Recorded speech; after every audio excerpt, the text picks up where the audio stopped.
All right, back from break. So as I was saying before break, we're kind of getting into what's the most important part of this chapter for us.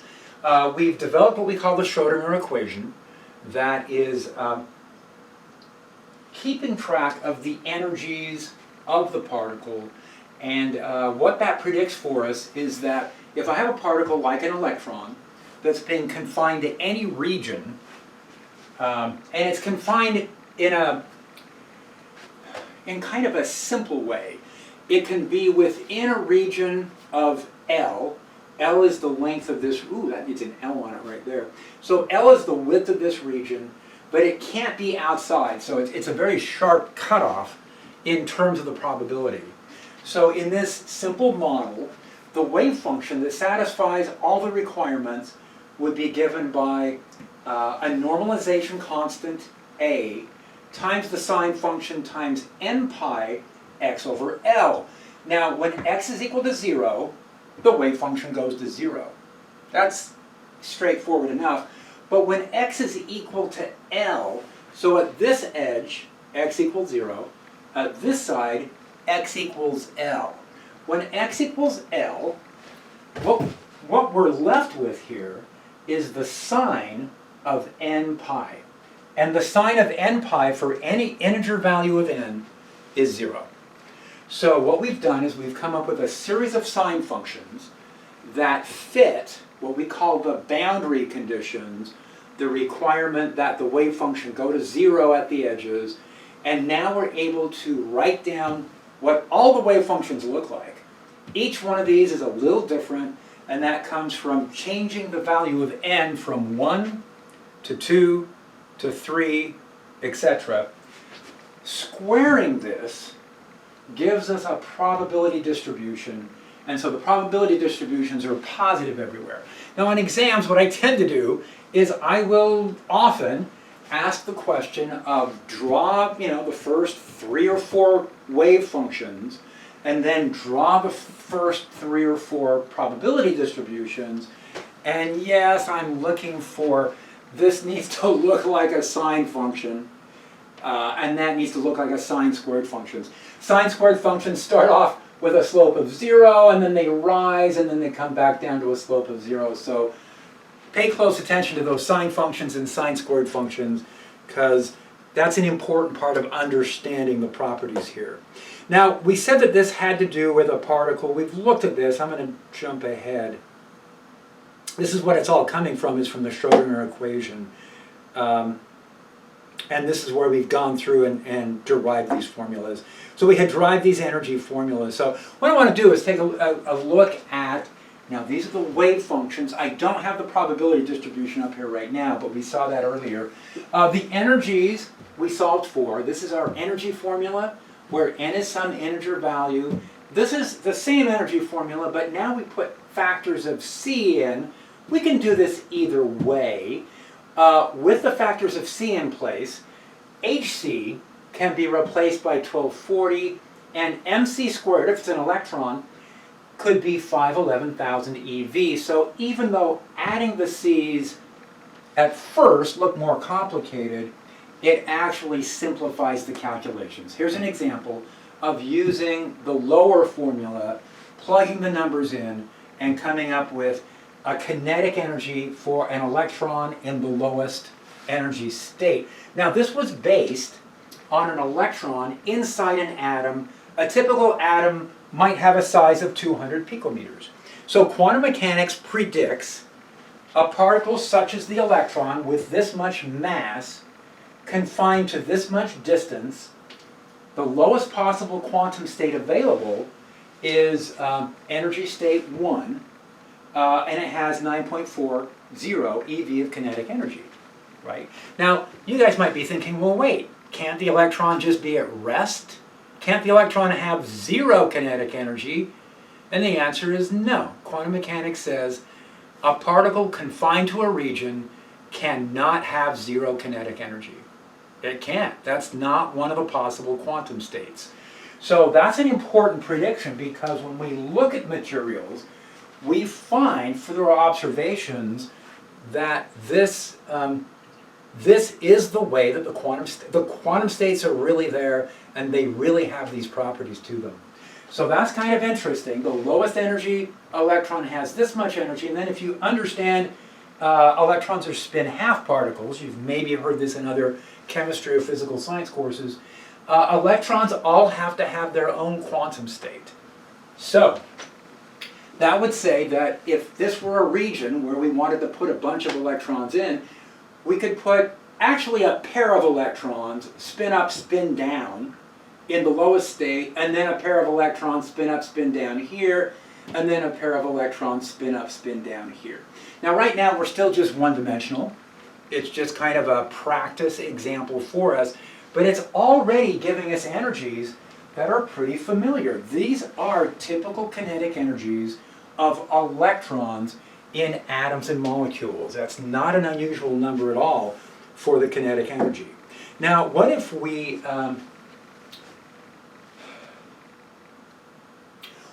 take a look at transitions between some of these? So all the wave functions have the very same look for them, except that the n value changes. Now, if I change the n value, I'm looking at different wave functions. Now, as I go up to different values of n, the energies are going up, and the energies are going up according to the formulas that we've derived. And that says for the first 4 states, these would be the kinetic energies of the electrons in those states. What would happen if we had a photon generated by an electron dropping from state 2 to state 1? And that is a difference of 28.2 eV. That's a photon energy, so that photon's wavelength would be given by hc over the energy. That would be a UV photon with 44 nanometers. Now, it probably feels a little backwards here, because what we did in the last chapter is we looked at some very definite formulas for hydrogen that Bohr came up with. Those are the exact formulas for hydrogen. These are not. These are just rough approximations. Why are we going from Bohr's exact formulas to these approximations? Because Bohr didn't get the formula the right way. So now what we're saying is we're learning quantum mechanics. We realize that we have to go through this process of looking at the wave functions and deriving the formulas based on the Schrödinger equation, not on circular orbits. Okay? The circular orbits got a few things right, but conceptually there's all kinds of things wrong. So we're going back and we're doing this the right way, and we're just at the first steps. We're not quite back to those complete energy formulas for hydrogen. We'll get to those in chapter 39.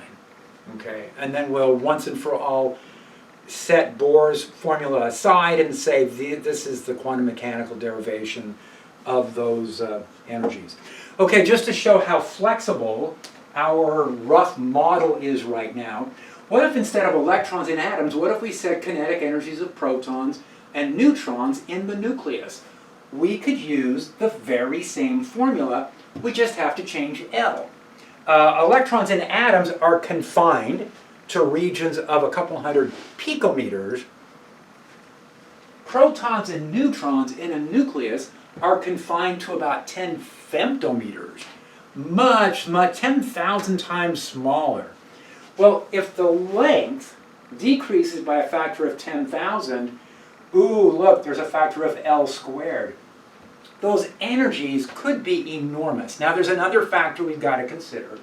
Very same formula, but this time the masses are different. The neutrons and protons have masses that are almost 2,000 times larger than the electron. So quantum mechanics predicts that for heavier particles, that's going to lower the energy. So with more mass, that lowers the energy, but they're being confined to a much smaller region. Why is that happening? Because the strong nuclear force is much stronger than the electromagnetic force. So the nuclear force is much, many more times strong, and it's holding the protons and neutrons, compacting them into a very small region. As a result, if they're confined to those regions, well, in our simple example here, it's predicting the lowest kinetic energy they could have would be 2 million eV. Now that's a rough approximation that we've calculated, but that's a good example. You guys know, I'm guessing, when there is nuclear radioactive decay, for example, those decay particles come out with millions of eV of kinetic energy. And that's because those are examples of protons and neutrons moving between different energy states. If I have a proton in an excited state and it drops down into a ground state, it's going to generate a photon that has millions of eV. These kinetic energies are really large. So going from, let's say the ground state is at 2 MeV, well, this would be, state 2 would be higher by a factor of 4. State 3 would be higher by a factor of 9. State 4 would be higher by a factor of 16, because the energies depend on n squared. So a photon generated from state 2 to state 1, first excited down to the ground state for a proton or neutron, is going to have an energy of 6 million eV as the prediction of this very basic formula now coming from quantum mechanics. Now, another question we can ask is, okay, if these are the wave functions we're using, where is the time dependence?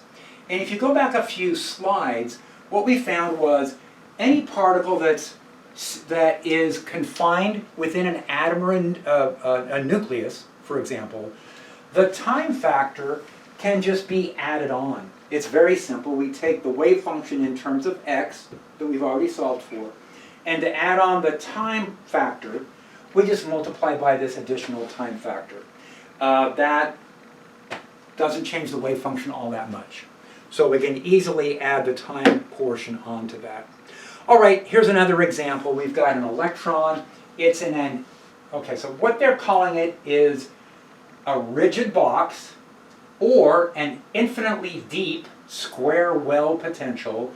I'm going to say it's an electron being held within a certain region due to the electromagnetic force. So it's an electron within an atom or molecule that is confined to a very specific region. And it's the same stuff we've already solved for, so it's kind of a repeat. So here we are, quantum states 1, 2, 3. There are the wave functions.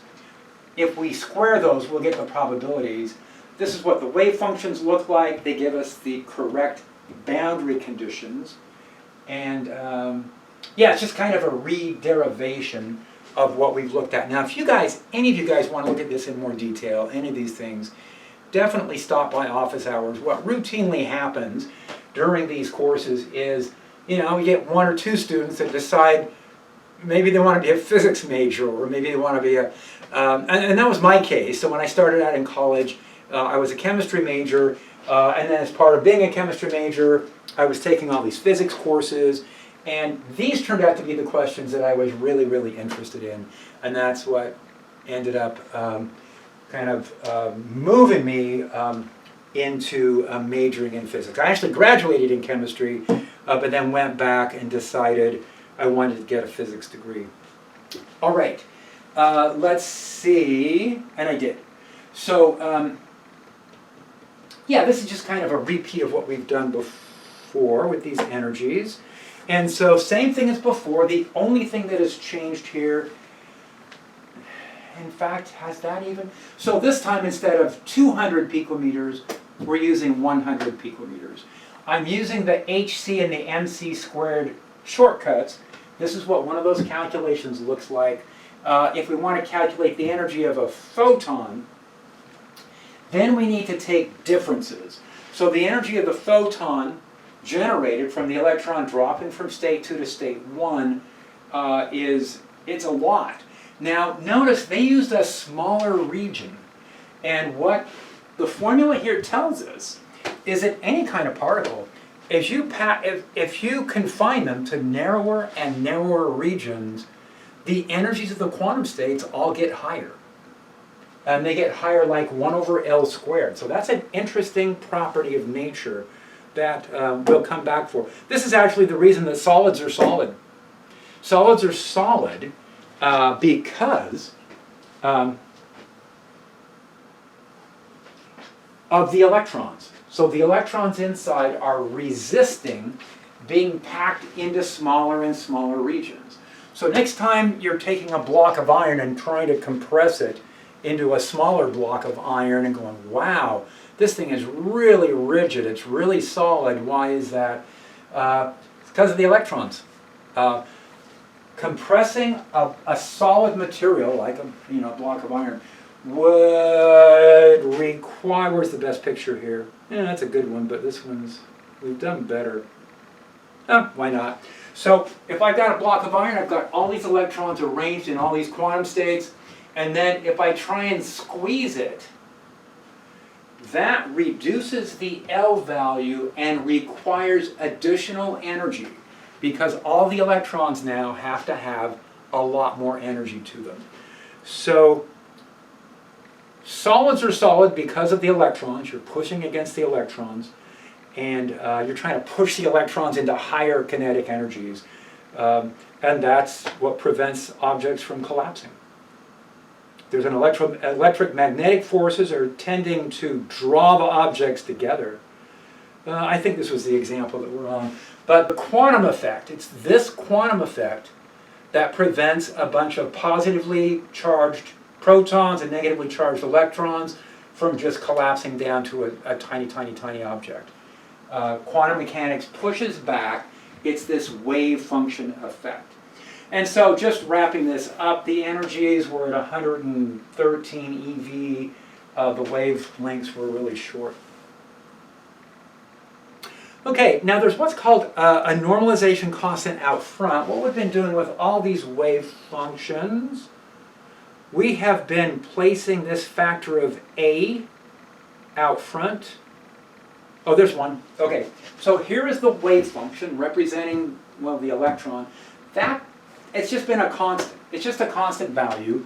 We're getting ready to evaluate it, and it's evaluated through a process called normalization. And what we can do is show that for these one-dimensional, infinitely deep particle confined to a region examples, the normalization constant is given by the square root of 2 over L, and here's why. So first of all, here are wave functions for quantum states 1, 2, and 3. That's what the wave functions look like.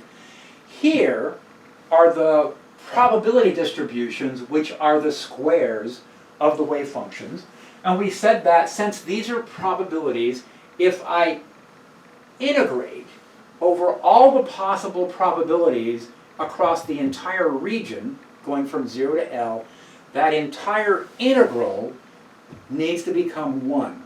Now, any time dependence that we may have included on these, when I square the time dependence, that's e to the I omega t times e to the minus I omega t.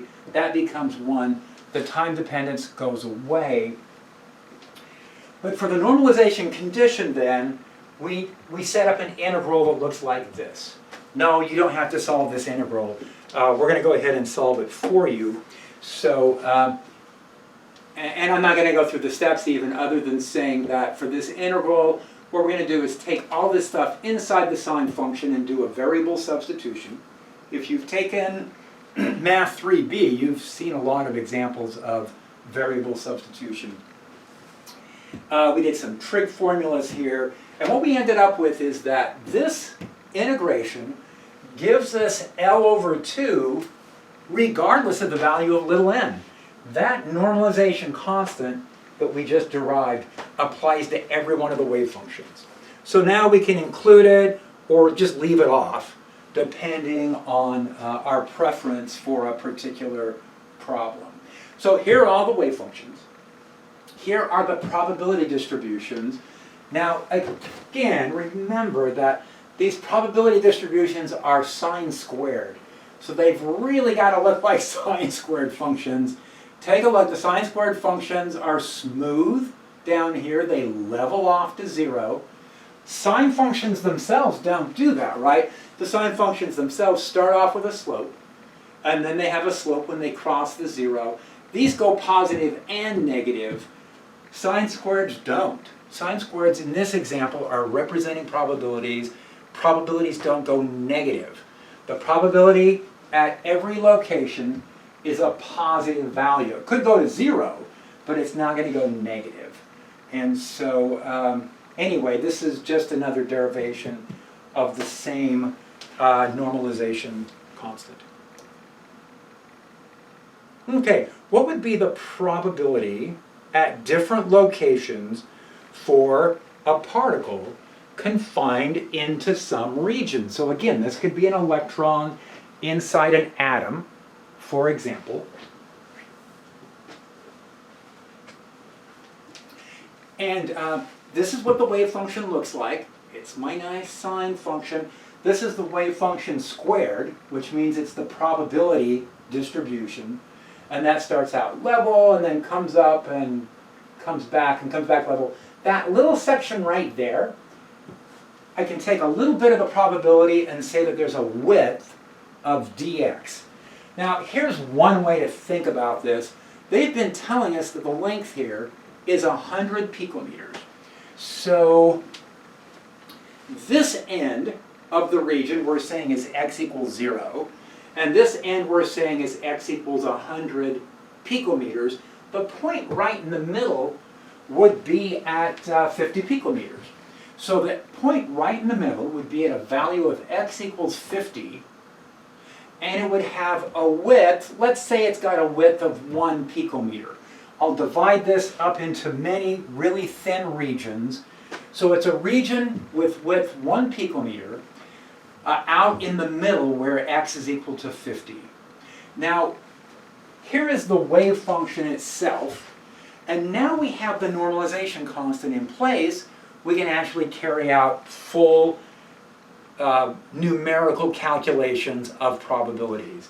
Before, we didn't know what a was equal to, so we couldn't calculate that. Now we know that it's 2 over L square root. So that's the wave function.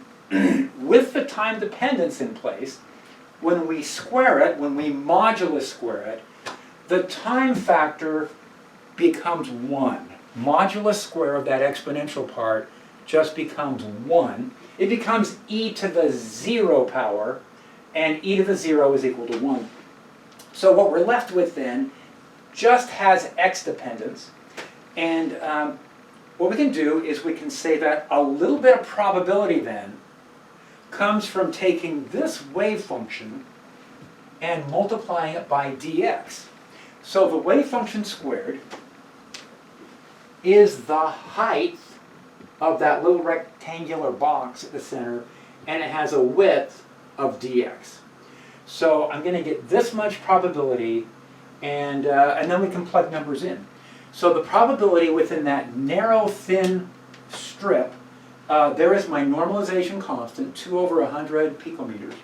And then that's going to get multiplied by the sine squared of, let's see, x is 50, L is equal to 100. That would be the sine of 1/2 pi. The sine of 1/2 pi is 1. So that becomes 1. And then this was a width. We're looking at a narrow region with a width of 1 picometer. My probability within that region would be 2%. Okay? So within 1% of the region, that was 1 picometer out of 100, we're actually getting 2% of the probability. So that's a higher probability region, and now we've been able to go into that and assign numerical values with that. Now this is a little bit more complicated. We'll set it up conceptually and then we'll show what the results are. It says, what's the probability if we use this one-dimensional, infinite potential well, electron confined to a region, what's the probability of the electron being in 1/4 of the box? Okay, so here is state number 1, state number 2, state number 3. If I go from one side of the region 1/4 of the way over, I can see that the probability here is going to be lower than 1/4. The bulk of the probability is in the middle. And so what's going to happen here is I'm going to get less than 1/4. Now if I move up to quantum state 2, and I just really misdrew this, didn't I? I apologize for that. So if I go to quantum state 2, the peak is going to be right here. So we're going to go up to this peak and come back down. Here's another peak. If I divide this up into fourths, if I divide this up into fourths, then I'm going to get equal portions in each one of the fourths. So just by looking at the graph, if I've drawn it correctly, we would be able to say that if I divide this into 4 equal regions, each region for state number 2 would contain 25% of the probability. Whereas in state number 1, there's more probability in the central regions and less on the edges. Okay, it's more of the same math, so we're just going through, it's a little more involved. But this is what we end up with. Now, boy, and I did it wrong again. How am I doing this wrong every time? I apologize, I gotta go back and get these corrected. So I'm not drawing this, this is supposed to be 1/4 of the way over. That should be here, and it should go right through that peak. So I don't know, oh, you know what I did is I drew it as if it's 1/3. I drew the picture as if it's 1/3, but I did the numbers as 1/4. So this is supposed to be at 1/4. It should go right through here, it should go through the peak here, and that's why when we calculate the probability for state number 1 between 0 and 1/4 of the way over, it's only going to be 9%, but for state number 2, 25% of the probability is there. For state number 3, it's 30% of the probability. It's more than 1/4. And then for state number 4, it would drop back down again. And then these are the actual formulas that are giving us those numbers. I need to go in and get that updated. You'll need to make corrections for that too, maybe. Okay, now why is this important? I guess that's what we should ask. Who cares about these probabilities? And this becomes really important in chemistry. So again, in chemistry, you've got all those different shaped orbitals, and all those different shaped orbitals determine what compounds will form and what properties those compounds will have. So when we're looking at biological systems, for example, if we want to have a protein that attaches to another protein, or a protein that attaches to some type of a metabolic compound, a sugar or an amino acid or something, we need to have the shapes match up properly, and that comes down to how the electrons are arranged. So we need to have the shapes match up, and we need to have the electrons, which are negatively charged, in regions where the negative charge is on the electrons, or the exposed positive regions of a molecule, where molecules can lock together in place. So this determines properties of compounds. So here, again, we're looking at these quantum states. We're just asking for these different quantum states. Where is it most likely the particle would be found? And so what I've done is I've jumped ahead and just shown the probability. For state number 1, the most likely place is in the middle. Okay? In the ground state, particles tend to avoid the edges of the region that they're confined to. When we go to the first excited state, we end up with 2 regions where it's likely to find the particle, with a region between where it's very unlikely. In quantum state 3 and 4, we now have 3 regions where it's at a peak and 4 regions. For all of these, the average location of the particle it's evenly distributed through this region. But having these different peaks, again, it changes the shape. You're going to have regions of enhanced negative charge from that electron in those regions of higher probability. Now here we've got, and again, this is one of those examples that show up in textbooks. They're going to take a bacterium and confine it in a region and ask what quantum state the bacteria is in. So I'm not, well, it's useful because we can go through and play around with some of the formulas. So let's say that there's a bacterium, it's been confined to a certain region. We're going to use Heisenberg's possibility principle to find out what the range of position and momentum is. Now in the problem, now that we have an energy formula, we're going to say that delta x, the range of possible locations, is given by L. So that would say that the range of possible momentum would be this. So again, the idea is if we have a particle and they're claiming an object, like a bacterium, cannot be fully at rest. And I'm not sure if that's meaningful or not.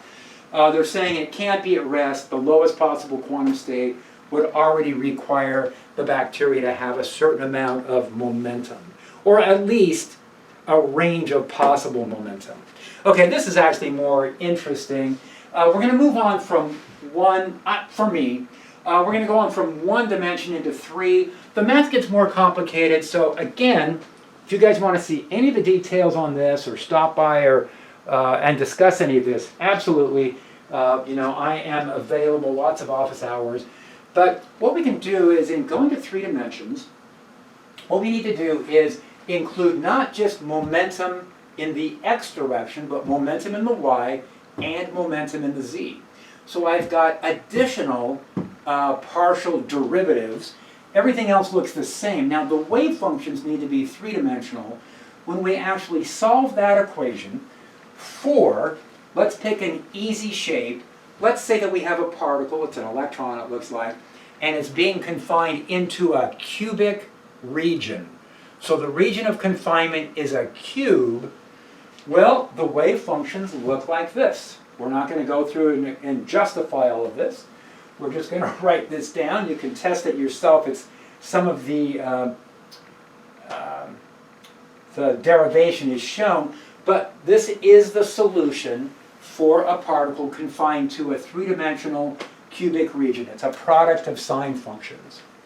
When we solve for the energies, what we find is that the energy formula now looks the very same as it did before, except that now there is an nx squared, ny squared, and nz squared. Instead of just one quantum number, in 3 dimensions there are 3 quantum numbers helping to determine the energy.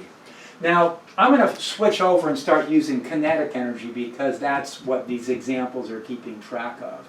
And so the kinetic energy now depends on this combination of quantum numbers times our old familiar h squared over 8ml squared. That gets written like this if I put some factors of c in. Now, what are the possible sets of quantum states?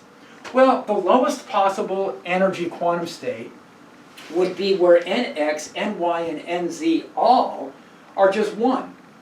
So I can't have these go to 0. None of the quantum numbers are allowed to go to 0 because the wave function itself can't go to 0. A 0 wave function doesn't represent anything.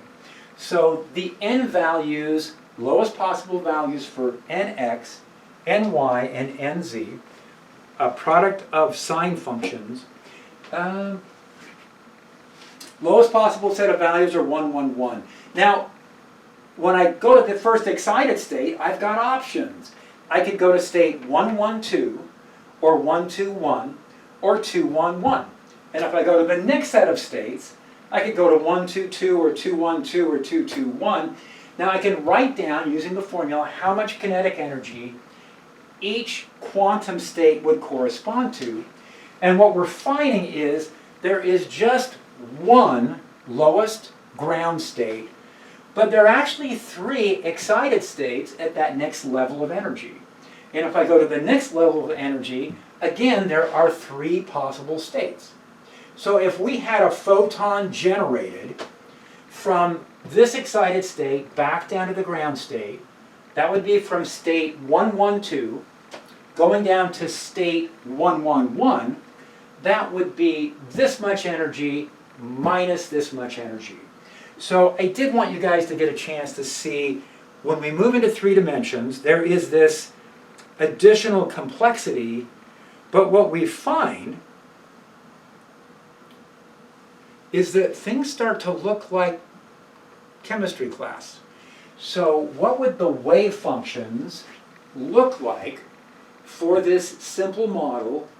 I'm relatively simple, where it's a product of sine functions. Well, if it's a product of sine functions, state 1, 1, 1 would be packed into the x direction towards the center. In the y direction, it would be pushed to the center. And in the z direction, it would be pushed towards the center. The product of all those gives us, if you've taken chemistry, that looks a lot like an S state. So that is a wave function representing the probability distribution of an electron in the ground state. When we go up to the next three states that are 1, 1, 2, 1, 2, 1, and 2, 1, 1, that is something that in the x and y directions has been pushed to the center, but in the z direction, it's divided into two regions. So that's what I'm representing here. So that would look like a wave function where there's a region of probability up above, and there's a region of probability below, but there's what's called a nodal plane that runs between them. That looks like a p state. So I've been in chemistry classes, and that looks like a p state. In fact, this looks like pz, and this looks like py, and this looks like px. It looks like a set of p states from looking at hydrogen atoms. And it's not, we're not there yet. The next chapter, chapter 39, will come in and will actually use the electromagnetic force. Right now we haven't introduced potential energies of the electric magnetic force. In chapter 39 we will, and the atoms, instead of being cubic, instead of the regions being cubic, they'll become spherical. Okay, so we'll move from rectangular coordinates into spherical coordinates, but the shapes will be similar. Okay, so what would happen in state 2, 2, 2, for example, and that would be 8 evenly spaced regions. So all of that is coming from imagining a fairly symmetric example, a cubic region where each side is the same distance L. We're now able to go in and provide estimates as to how much kinetic energies electrons would have in those environments. What would the possible quantum states be? How many quantum states will there be? What will be the energies of those quantum states? Okay, and again, this is kind of the most important part of the chapter. I know I keep saying that. Most of the homework, if you take a look at it, it's mostly on the one-dimensional examples. But I do like throwing in this three-dimensional example so that we can start making connections that are more realistic, start connecting to reality. What would happen if, instead of these very, very firm boundaries for particles, what if we relax that condition a bit? What if we allow for these boundaries now at x equals 0 and x equals L, kind of the same coordinate system we've been working with? What if the potential energies don't jump suddenly? Well, what would happen then is that here is the Schrodinger equation again, but this time we're treating the potential energy as being a finite amount, and here's what the wave functions look like. Okay, so again, adding a finite instead of infinitely firm walls restricting the particles. What if we make those finite, and here's what the wave functions look like. Wave function 1 now, as an example, instead of being completely confined within this region, now it can actually spread out beyond the edges. Now there's advantages and disadvantages to this. The advantage is, this is more realistic. If I've got an electron in an atom or a molecule, it's not held there with an infinite amount of binding energy. The electron can spread out more, and as it goes to higher energy states, the electron wave functions do tend to spread out. So this gives us a more realistic view. The downside is the mathematics gets a lot more complicated. So we're not going to look at any math examples for this, but we're just going to leave it at that. As the boundaries get more and more strict, as the potential energies get higher and higher, these wave functions come together and they go back into being those sine functions. Now, these are also, they continue to be sine functions in the region here, but they match up with exponential drop-offs outside. So when the boundaries are finite, not infinitely deep, there's a possibility of the wave function extending. In fact, the wave functions do extend out into those regions, and these become exponential drop-offs as we move outside the boundaries. Now, these are the wave functions themselves.